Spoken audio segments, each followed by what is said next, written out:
स्वागत है बाबा विश्वनाथ की नगरी वाराणसी में। वाराणसी लोकसभा सीट में यहाँ पर 2 बार से सांसद हैं देश के प्रधानमंत्री नरेंद्र मोदी। 5वें चरण के बाद वाराणसी लोकसभा सीट की चर्चा तेज हो रही है। देश की सबसे वीवीआईपी सीट में से प्रधानमंत्री नरेंद्र मोदी के सामने अजय राय जी है, जो कांग्रेस के प्रदेश अध्यक्ष भी है। सर, स्वागत है नवनोड़ा चैनल पर। धन्यवाद, बहुत बहुत धन्यवाद, शुक्रिया। सर, बीजेपी कह रही है इस बार 400 के पार। यार वो देखो ना, ये आप पीछे देखो, ये क्या इनसे पूछ लो, ये देखो क्या बोलते हैं। ये केवल और केवल बोलने से नहीं होगा ना, उनके जनता मालिक है। इस लोकतंत्र में जनता मालिक है। जनता चाहेगी तो आपको जो है फर्श से अर्श पे पहुंचा दिया, अब अर्श से आपको फर्श पे ले आएगी। झूठी बात नहीं बोलिए। आपने जनता का क्या काम किया, जनता खुद बोलेगी। अब जनता से पूछिए, किसी से पूछ लीजिए क्या है स्थिति। पीने का साफ पानी नहीं है, घर पे नल नहीं है, आप पानी नहीं पिला सकते प्रधानमंत्री के क्षेत्र में। आप क्या 400 की बात करते हो, 80 की बात करते हो? झूठी बात क्यों बोलते हो?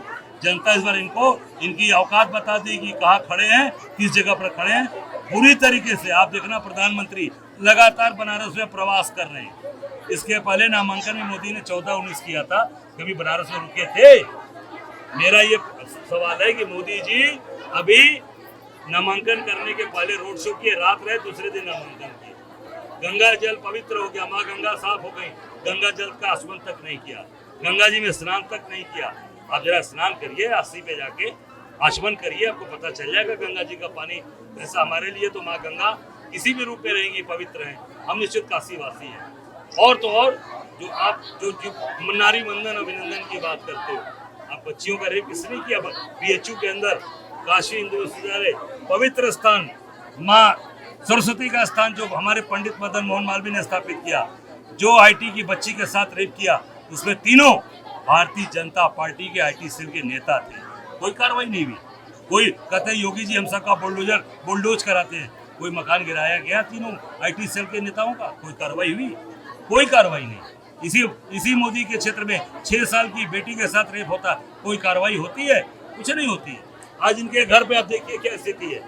आज बेटी की शादी नहीं कर पा रहे, इलाज नहीं करा पा रहे। पूरा आज बनारस परेशान है। इस बार मोदी जी बनारस से चुनाव हार कर जाएंगे। सर, आप लगातार जीत के दावे कर रहे हैं। पिछले 2 बार से जो वोट का मार्जिन है वो तो नरेंद्र मोदी जी का बड़ा है। 2014 में कम था, 19 में ज्यादा हुआ। इस बार आप कह रहे हैं कि सीट निकल जाएगी कांग्रेस की। यहाँ से किस आधार पर ये बात बोल रहे हैं? आपको मोदी जी का वोट बढ़ता दिख रहा है, मेरा वोट बढ़ता हुआ नहीं दिखा? आप देखिए कि नहीं, जो 14 में मेरा वोट कितना था? 76,000। 2019 में कितना था? 1,52,000। अकेले कांग्रेस का कोई गठबंधन नहीं था, अकेले 1,52,000। इस बार गठबंधन है हमारा। समाजवादी पार्टी की हमारी बहन बैठी है, भाई बैठे हैं, आप पार्टी के लोग हैं, कम्युनिस्ट पार्टी है। आप सोच लो कहाँ खड़े हैं। कुल गठबंधन का वोट मिला के 5 लाख होने जा रहा है, 4.5 से 5 लाख। और जो मोदी जी के जो बनारस के अंदर जो कुकृत्य हैं, जो बनारस के अंदर उनके द्वारा लोगों को ठगा गया, वो वोट भी अजय राय के साथ आ रहा है। जो नाराज लोग हैं, जिसको आपने कोरोना में जिसका दवा नहीं किया,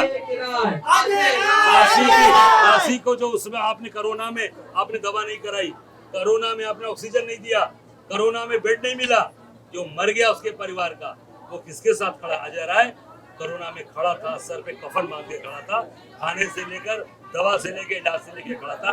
इस बार मोदी जी को समझ आएगा कि वोट कहाँ जा रहा है और किसके साथ जा रहा है। सर, आप एक बहुत जिम्मेदार पद पर है, कांग्रेस के प्रदेश अध्यक्ष। सवाल रायबरेली को लेकर है।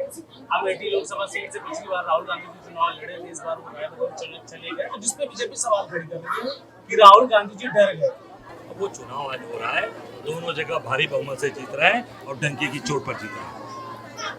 प्रदेश में सर क्या अनुमान? प्रदेश में कितनी सीटें? प्रदेश में डंका बजेगा, डंका। 4 तारीख को इंडिया गठबंधन शपथ लेने जा रहा है। भारत में सरकार इंडिया गठबंधन की बनेगी और इन गरीबों के आंसू हम पोंछेंगे, इन गरीबों का काम हम करेंगे, ये विश्वास दिलाते हैं।